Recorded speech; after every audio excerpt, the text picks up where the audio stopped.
You ever get that gut feeling that something's just off? Recently, I trusted mine.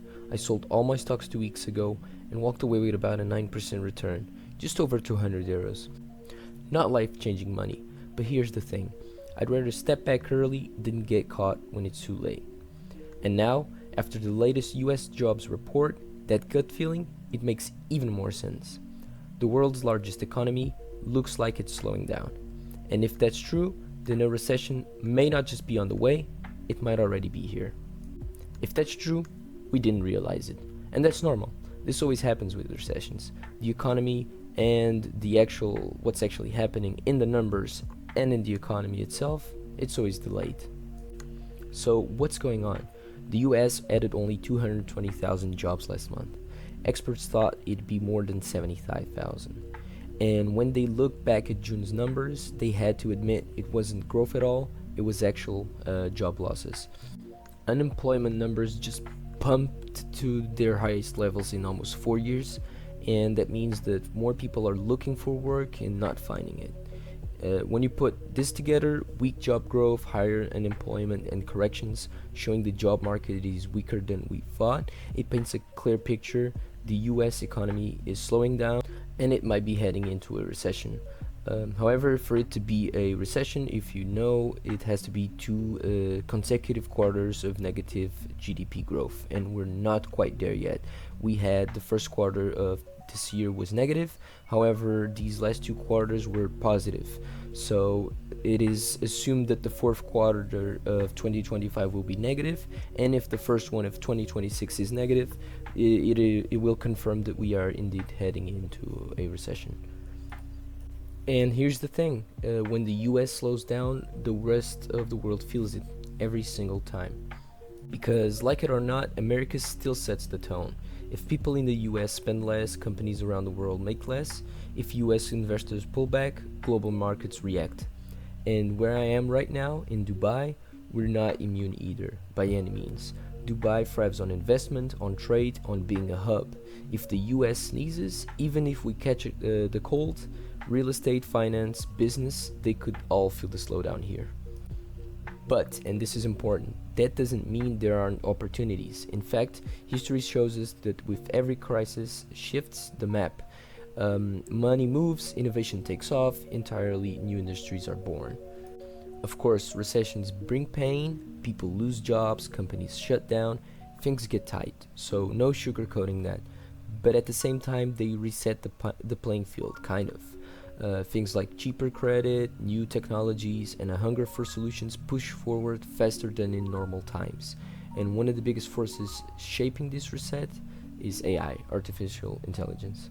So one quote that I've seen going around the internet the last few days, and I feel like it makes a lot of sense now, it's in some decades the world moves weeks, and in some weeks the world moves decades.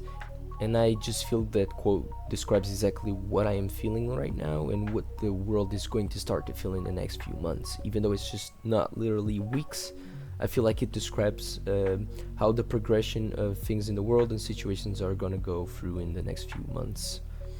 And a lot of those quick changes will come through AI. AI is moving at lightning speed. What used to take entire teams of people, now sometimes one person with the right tools can do. And here's the catch, during a recession, companies double down on efficiency, they cut costs, they automate more, and that means AI adoption is going to accelerate even faster.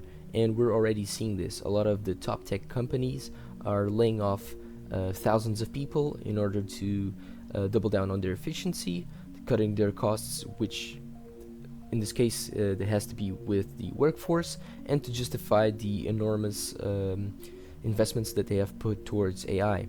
So the jobs that survive won't be the ones that can be easily automated.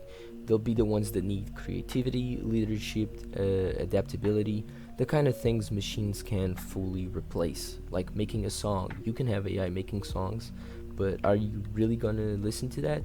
Maybe AI will get to a point where they can create amazing songs, but I still think like replacing human creativity at this point, it's still a lot further than what most people might think it is.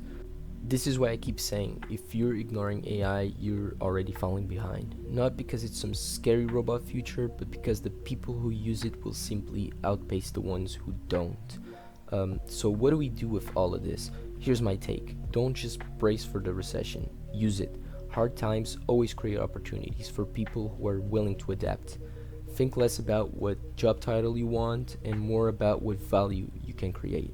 Learn new skills, experiment, build multiple income streams, grow your network, and stay curious. This will grow and start to be a lot harder in the future. If you start now, you might have a better chance to be prepared for the recession than if you start doing it in the first quarter of 2026, because at that point I believe we will already be in a recession, and once we are in the recession, things will aggravate and become increasingly harder to do within our economies. For me, leaving Portugal at 24 and moving to Dubai, that was my leap, and that was my way of learning, experimenting, etc., etc. It forced me out of my comfort zone and honestly taught me that when the ground shifts under your feet, the worst thing you can do is freeze. This is not my first experience. I have done other internships before. This is the third time that I'm doing so. And I don't come from a privileged background, so I can talk about how I did it, how I found these internships, and they came through a lot of hard work. So yeah, I can do a video talk about that if you guys are interested. But the same lesson applies now. The world is shifting through this recession, through AI, through everything happening so fast. If we stand still, we'll get left behind. But if we adapt, we can come out stronger. So here's the bottom line. The US jobs report isn't just numbers on a page. It's a wake-up call. The next 5 to 10 years will be shape how we respond, not just by what happens. Recessions don't just break systems, they rebuild them. And if we're ready, we can be the ones shaping what comes next. Now I want to hear from you. How are you preparing? Have you changed your investments, your career plans, or started learning new skills? Drop your thoughts in the comments. This is a conversation we all need to have. The world is changing faster than ever, but together we don't just have to survive, we can thrive in it together. Thank you very much for listening to me today. I go by Rick Cooks and I hope you have a wonderful day.